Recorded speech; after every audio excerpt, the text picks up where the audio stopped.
Hello friends, कैसे हैं आप लोग। मैं भुवन त्यागी द लॉ टॉक्स में फिर एक बार आपका स्वागत है। फ्रेंड्स, इस वीडियो में हम फॉर्म AOC 4 के कुछ टेक्निकल पॉइंट डिस्कस करेंगे और जानेंगे कि क्या होती है फॉर्म फाइलिंग की ड्यू डेट। और जो मेरे फ्रेंड्स पहली बार AOC 4 फाइल करने वाले हैं उनके लिए ये वीडियो काफ़ी हेल्पफुल होने वाली है। और हाँ, एक और बात, जो गवर्नमेंट ने इस बार AGM की डेट एक्सटेंड कर दी थी उसका क्या इम्पैक्ट पड़ेगा फॉर्म पर, वो भी हम जानेंगे। फ्रेंड्स, अगर आप इस चैनल पर नए हैं तो लाइक, शेयर एंड सब्सक्राइब करना मत भूलिएगा। चलिए शुरू करते हैं किसको ये फॉर्म फाइल करना होता है। सबसे पहले जान लेते हैं, एवरी कंपनी को फाइनेंशियल स्टेटमेंट फाइल करने रहते हैं friends, as per the Companies Act 2013। कौन से सेक्शन में दिया हुआ है? सेक्शन 137। कौन से फॉर्म में फाइल करना होता है? AOC 4 के अंदर। और कितने टाइम में करना होता है? विद इन 30 डेज के अंदर फ्रेंड्स। ठीक है, कहाँ से 30 डेज? From the AGM। जब AGM होगी उसके 30 दिन में आपको फॉर्म फाइल करना रहता है फ्रेंड्स। और उस फॉर्म में क्या फाइल करना होता है आपको? Financial statement. ठीक है, अगर आपका कोई रिवीजन होता है फाइनेंशियल स्टेटमेंट में आफ्टर द AGM, ठीक है, तो उसके बाद आपको रिवाइज फाइनेंशियल स्टेटमेंट भी फाइल करने रहते हैं। वो किस फॉर्म में फाइल करेंगे वो भी आप AOC 4 में ही फाइल करेंगे फ्रेंड्स। ठीक है, तो ये तो था लॉ फ्रेंड्स। तो अब हम इसका प्रैक्टिकल देख लेते हैं कि फॉर्म AOC 4 में कैसे हम इसको फिलअप करते हैं। और AOC 4 मैंने डाउनलोड कर लिया है। AOC 4 जो है वो फाइनेंशियल स्टेटमेंट फाइल करने के लिए होता है। कहाँ पे फाइल करते हैं? ROC के अंदर 137 के अंदर ये दिया हुआ है। तो सबसे पहले जब भी आप फॉर्म फाइल करेंगे तो फॉर्म फिल करेंगे तो सबसे पहले आपको कंपनी का CIN नंबर डालना रहता है। तो कंपनी का CIN नंबर जैसे ही आप डालेंगे तो उसके बाद ऑटोमेटिकली प्रीफिल करते ही सारी कंपनी की डिटेल यहाँ पे आ जाएगी। अब आप फॉर्म कौन से ईयर के लिए फाइल कर रहे हैं वो यहाँ पे मेंशन करना रहता है, कौन से फाइनेंशियल ईयर के लिए। ठीक है, अप्रैल से लेकर मार्च तक की डेट यहाँ पे डालनी है।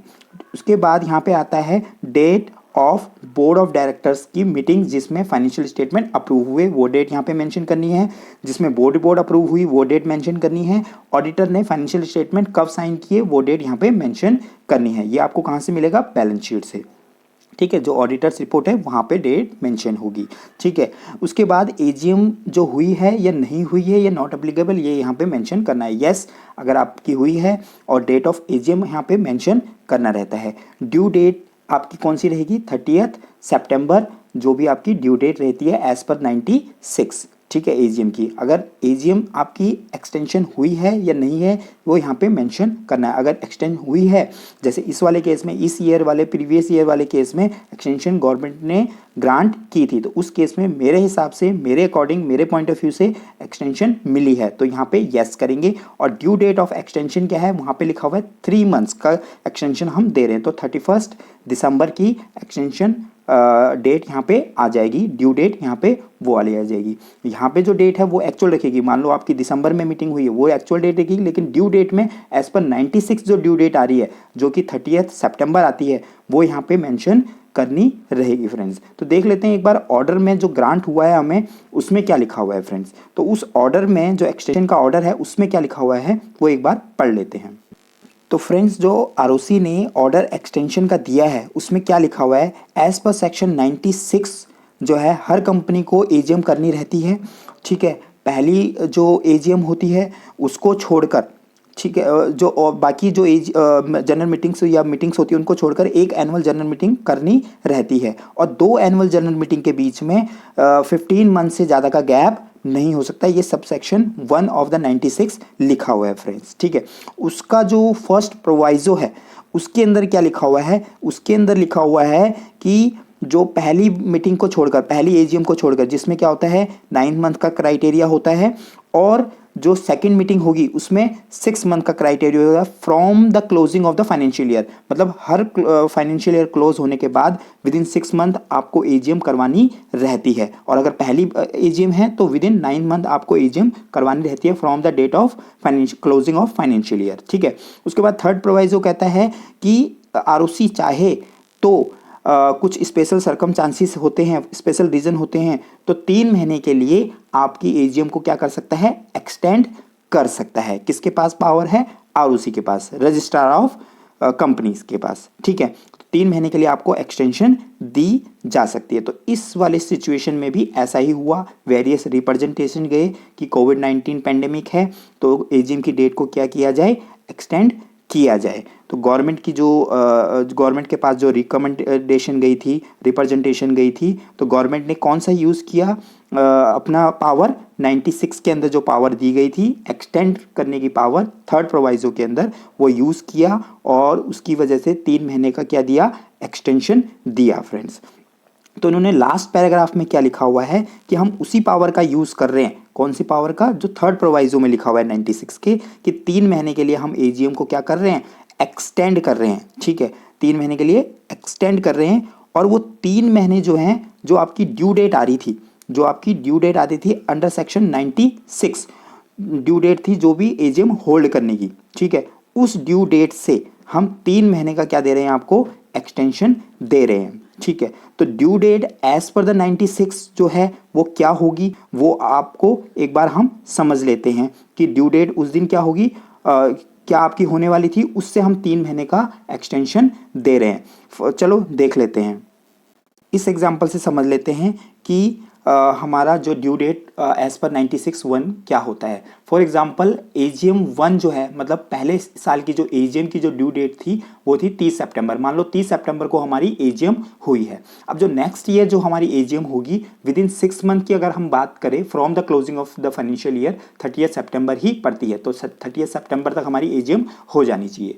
ठीक है, और लेकिन हम गैप की अगर बात करें 2 एजीएम की, तो 2 एजीएम के बीच में जो गैप आता है 15 मंथ्स का होना चाहिए, तो 31 दिसंबर 2020 तक का वो गैप होना चाहिए। ठीक है, तो इतने तक आपकी एजीएम हो जानी चाहिए। ठीक है, तो अगर हम इन दोनों का विच एवर इज अर्लियर, तो कहीं वर्ड लिखा नहीं है, लेकिन दोनों हमें सेक्शन, दोनों जो प्रोविजंस हैं वो कंप्लाई करने हैं। तो 30 सितंबर तक आपकी ड्यू डेट बैठती है, तो वो हमको कंप्लाई 30 सितंबर 2020 तक आपकी ड्यू डेट बैठती है, तो वहाँ तक हमको कंप्लाई करना पड़ेगा। और एक्सटेंड हुआ है तो एक्सटेंड 3 महीने के लिए, तो ड्यू डेट से 3 महीने तक का टाइम है।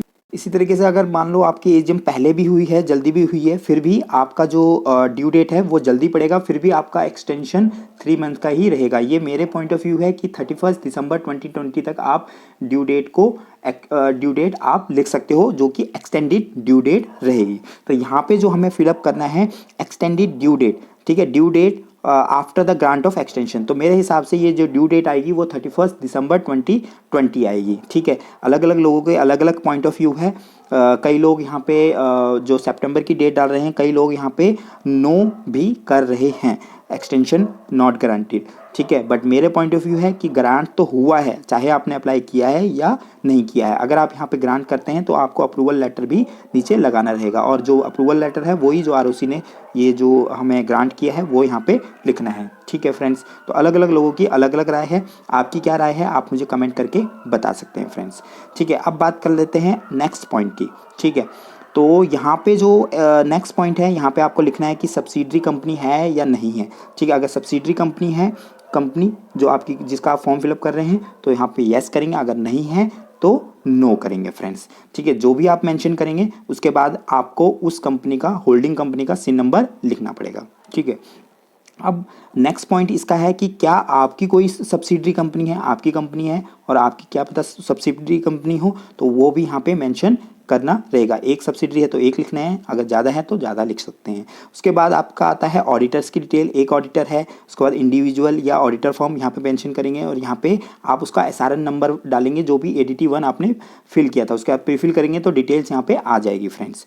ठीक है, उसके बाद जो आपका शेड्यूल 3 एप्लीकेबल होता है या नहीं होता है, येस या नो, येस करेंगे। ठीक है, टाइप्स ऑफ इंडस्ट्री यहाँ पे लिखेंगे, कॉमर्स एंड इंडस्ट्री यहाँ इंडस्ट्रियल लिखेंगे, को सिलेक्ट करेंगे। अगर नॉन NBFC कंपनी है तो उसके लिए अलग फॉर्म बना दिया है AOC 4, तो आप वो वाला फॉर्म फाइल करेंगे। ठीक है, whether the consolidated financial statement required और नॉट, अगर आपकी सब्सिडरी कंपनीज़ है या एसोसिएट कंपनीज़ है या फिर आपकी जॉइंट वेंचर है, तो आप ये कंसोलिडेटेड फाइनेंशियल स्टेटमेंट आपकी जाएगी, तो यहाँ पे येस करेंगे। जैसे ही आप येस करेंगे तो फिर इसका मतलब है कि आपको CFS वाला फॉर्म भी फाइल करना रहेगा। ठीक है, आपके क्या जो भी डॉक्यूमेंट्स है, जो भी बुक्स ऑफ अकाउंट्स है इलेक्ट्रॉनिक मेंटेन होते हैं, वो आपको मेंशन करने हैं। अगर येस तो फिर आपको यहाँ पे वो डिटेल डालनी पड़ेगी, अगर नहीं है तो नो कर सकते हैं फ्रेंड्स। ठीक है, उसके बाद कहते हैं क्या कोई सर्विस आपने प्रोवाइड ली है, तो इनके लिए तो वो सर्विस भी की डिटेल भी यहाँ पे मेंशन कर सकते हैं फ्रेंड्स।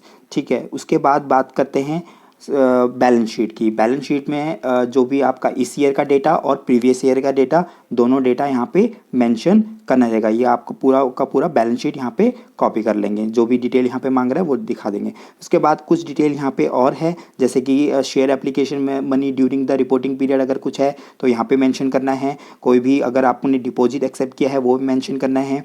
अनपेड डिविडेंड है वो मेंशन करना है। कैपिटल रिजर्व्स है वो मेंशन करना है। कोई अमाउंट जो आपने IEPF में डाला है वो यहाँ पे मेंशन करना है। और बोरोइंग्स आपने ली है, बोरोइंग्स फ्रॉम फॉरेन कंपनी अगर आपकी कोई है तो वहाँ से ली है। इंटर कॉर्पोरेट लोन सिक्योर्ड हो या अनसिक्योर्ड हो वो यहाँ पे मेंशन कर सकते हैं फ्रेंड्स, ठीक है। उसके बाद कंपनी का कोई अगर ऑपरेटिंग लीज था उसको फाइनेंशियल लीज में बदल दिया, या फाइनेंशियल लीज था उसको ऑपरेटिंग में बदल दिया, येस या नो यहाँ पे करना है। उसके बाद नेटवर्थ ऑफ द कंपनी यहाँ पे डालनी है। और नेटवर्थ क्या होता है, आपकी जो भी इक्विटी शेयर होते हैं या और रिजर्व्स होते हैं वो आपका नेटवर्थ होता है। सिक्योर्ड लोन यहाँ पे डालना है। डेप्रिसिएशन एंड अमोर्टाइजेशन की फिगर यहाँ पे डालनी है। Gross fix asset including intangible assets उसकी फिगर्स यहाँ पे डालनी रहती है फ्रेंड्स, ठीक है। मिसलेनियस कुछ आपके एक्सपेंडिचर हैं उसका यहाँ पे डिटेल यहाँ पे डालनी रहती है फ्रेंड्स, ठीक है। इसी तरीके से फिर उसके बाद आता है आपका P&L, ठीक है। P&L में कौन कौन सी इन्फॉर्मेशन है, लास्ट ईयर की और करंट ईयर की दोनों की फिगर्स हैं वो आप यहाँ पे मेंशन कर सकते हैं फ्रेंड्स, ठीक है। इसके अंदर एक चीज़ है, जैसे कि आपने डेप्रिसिएशन अमोर्टाइजेशन ऊपर डाला था, यहाँ पे जो है वो ड्यूरिंग द ईयर वाली है, वहाँ पे क्या है ईयर एंड वाली है, क्योंकि यहाँ पे क्या है फिगर्स ड्यूरिंग द ईयर है, करंट ईयर और फ्रॉम और टू है वहाँ पे, लेकिन ईयर एंड की जो डेप्रिसिएशन और अमोर्टाइजेशन है वो ईयर एंड है, तो वहाँ पे ईयर एंड वाली फिगर आपको बैलेंस शीट में मिल जाएगी, आपके नोट्स में मिल जाएगी आपको। और जो ड्यूरिंग द ईयर वाली भी फिगर्स आपको आपके बैलेंस शीट में मिल जाएगी नोट्स के अंदर, तो इस चीज़ का भी आपको ध्यान रखना है फ्रेंड्स, ठीक है। उसके बाद जब आप P&L को फिलअप कर लेंगे, P&L के अंदर जो भी ये इन्फॉर्मेशन है वो डाल देंगे। EPS की डिटेल आपको यहाँ पे डालनी है। उसके बाद कि आपकी जो प्रिंसिपल प्रोडक्ट है उसका इन्फॉर्मेशन डालनी है, मान लो 1 है तो 1 डालनी है, 2 है तो 2 डालनी है, जो भी है। उसके बाद यहाँ पे उस प्रिंसिपल प्रोडक्ट का NPCS कोड होता है, 4 डिजिट का कोड होता है, ये आपको नेट से मिल जाएगा, MC की साइट से मिल जाएगा, ठीक है, वो डिटेल डालेंगे। उसके बाद कितना टर्नओवर है वो यहाँ पे मेंशन करेंगे। उसके बाद आपके अंदर सेक्शन 135 एप्लीकेबल होता है या नहीं होता है, येस या नो। अगर येस होता है तो आपका टर्नओवर यहाँ पे आ जाएगा लास्ट ईयर का, और नेटवर्थ भी आपकी लास्ट ईयर की, ठीक है। क्योंकि 135 तभी एप्लीकेबल होता है जब जो क्राइटेरिया जो दिया है 135 के अंदर CSR का, वो लास्ट ईयर आप उसके अंदर फॉल करते हैं फ्रेंड्स, ठीक है, ठीक है। उसके बाद बात करते हैं आपका, अगर आपकी फॉर्म में अगर आपका कंपनी पे एप्लीकेबल होता है तो डिटेल यहाँ पे फिलअप करने को रहती है फ्रेंड्स, और वो detail as per the detail जो भी आप डालेंगे उसके अकॉर्डिंगली फिर आपको अपनी CSR पॉलिसी भी अटैच करनी रहती है आपके फॉर्म में, अटैचमेंट में, ठीक है। उसके बाद जो है आपको RPT की इन्फॉर्मेशन यहाँ पे डालनी है। उसके बाद आप आएंगे ऑडिटर्स रिपोर्ट, अगर आपका CAG एप्लीकेबल, अगर गवर्नमेंट कंपनी CAG एप्लीकेबल होता है, CAG ऑडिट करता है, अगर नहीं है तो नो करेंगे फ्रेंड्स, ठीक है। और उसके बाद बात करते हैं सेक्रेटेरियल ऑडिट आपकी कंपनी पे एप्लीकेबल है या नहीं है। अगर है तो येस करेंगे, तो सेक्रेटेरियल ऑडिट रिपोर्ट आपको लगानी पड़ेगी, अगर नहीं है तो नो करेंगे। उसके बाद AOC 4 के अंदर आपने 134 के अंदर जो भी ऑडिट डायरेक्टर्स रिपोर्ट है वो आपने लगाई है या नहीं लगाई है, वो लगानी है। उसके बाद अटैचमेंट में देख लेते हैं फ्रेंड कि अटैचमेंट में क्या क्या चीज़ें लगानी है। तो AOC 4 के अंदर सबसे फाइनेंशियल स्टेटमेंट लगानी है, उसके अंदर 134 का आपको बोर्ड रिपोर्ट भी लगानी होती है। उसके बाद CSR पॉलिसी लगानी है और सेक्रेटरियल ऑडिट रिपोर्ट लगानी है। 134 के अंदर जो भी ऑडिट रिपोर्ट बोर्ड रिपोर्ट होती है वो आपको अलग से फिर से लगानी होती है फ्रेंड्स, ठीक है। उसके बाद आप इसको सर्टिफाई करवा देंगे, कोई भी जो भी डायरेक्टर है वो जो सर्टिफाई कर रहा है वो, और जो सर्टिफिकेशन है, लेकिन स्मॉल कंपनीज़ के लिए रिक्वायरमेंट नहीं होती है AOC 4 को सर्टिफाई करने के लिए, तो आप केवल डायरेक्टर्स के सिग्नेचर से भी कर सकते हैं फ्रेंड्स। तो दोस्तों आज की वीडियो में इतना ही। आपको ये वीडियो कैसी लगी मुझे कमेंट करके सुझाव दे सकते हैं, लाइक डिसलाइक करके भी आप अपनी प्रतिक्रिया दे सकते हैं। इस चैनल को सब्सक्राइब करना मत भूलिएगा फ्रेंड्स। दोस्तों इसी तरह की नई वीडियो के साथ हम फिर मिलेंगे, तब तक स्वस्थ रहे, सुरक्षित रहे। Thank you for watching. जय हिंद, बाय बाय।